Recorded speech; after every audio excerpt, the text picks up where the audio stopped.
여러분 안녕하십니까? 4월 17일 수요일 뉴스투데이 시작합니다. 어제 오후 한반도에 유입된 중국발 황사가 전국에 영향을 미치고 있습니다. 강원 영동 지역에 황사 위기 경보가 발령됐고 전국 대부분 지역의 미세먼지 농도가 나쁨 이상 수준을 보이고 있습니다. 구승은 기자입니다.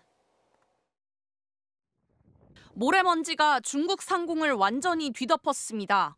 황토빛으로 변한 도심은 한 치 앞을 분간하기 어려울 정도입니다.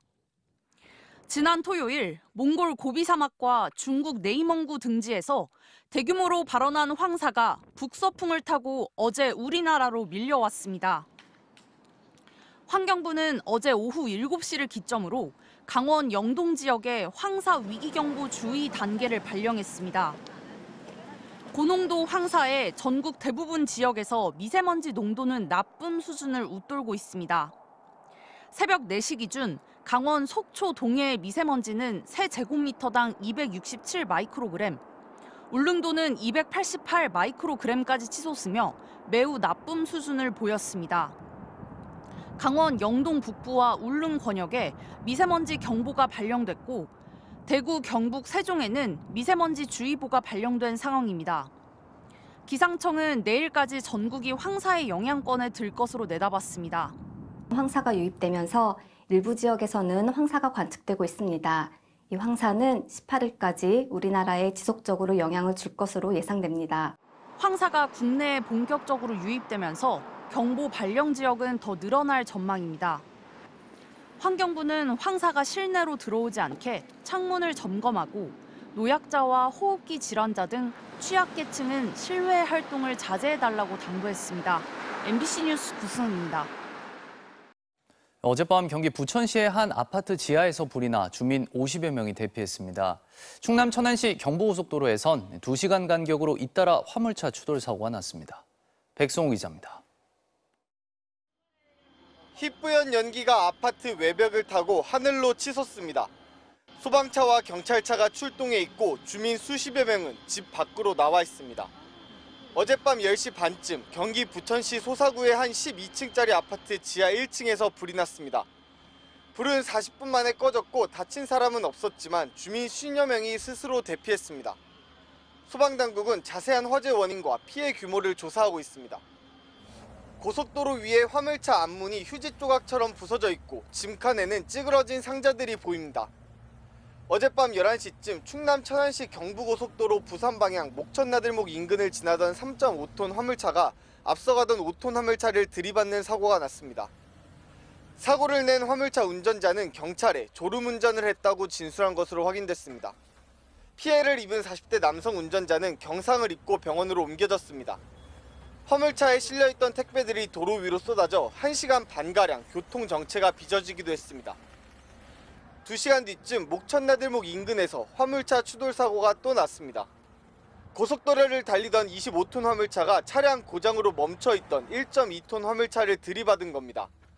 이 사고로 앞서가던 화물차가 배송을 위해 실어둔 우편물들이 도로에 쏟아지며 수습에 1시간가량이 걸렸습니다.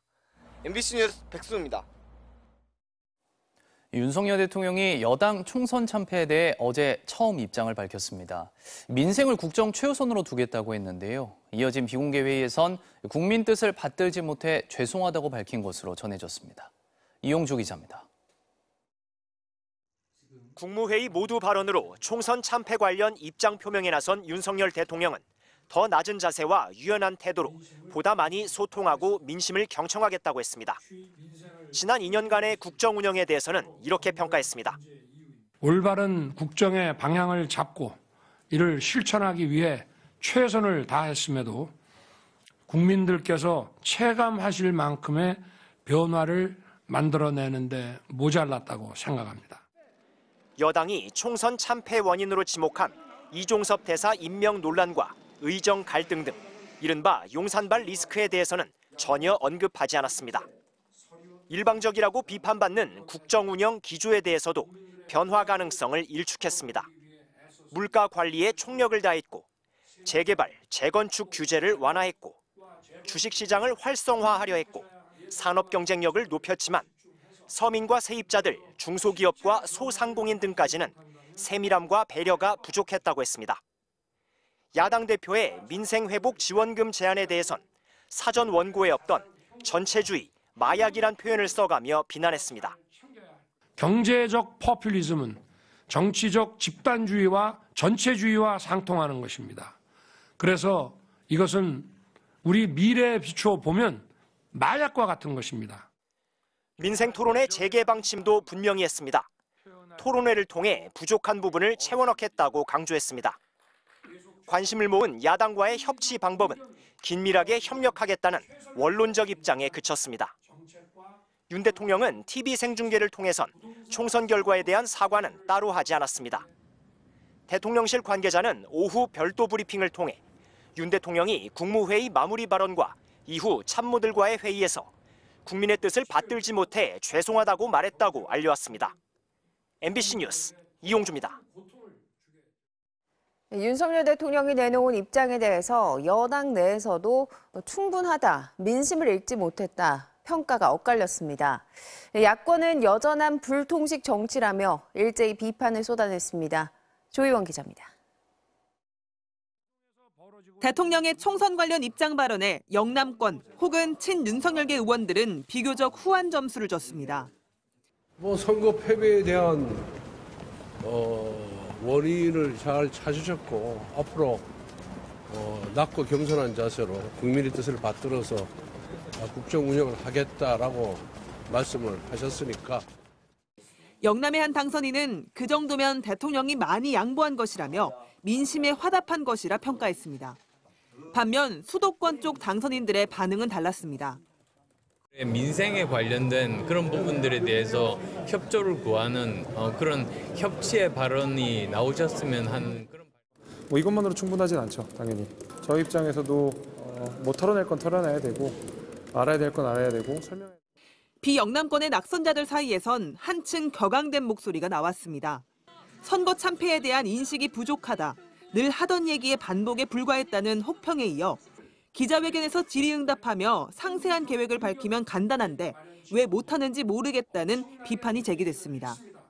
한 현역 의원도 선거 패인이 된 이종섭 전 대사나 황상무 전 수석에 대한 입장이 전혀 없었다며 아직도 잘못했다는 생각이 없다는 방증이라고 말했습니다.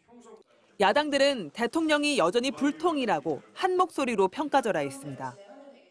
불통의 국정 운영에 대한 반성 대신 방향은 옳았는데 실적이 좋지 않았다는 변명만 늘어놓았습니다.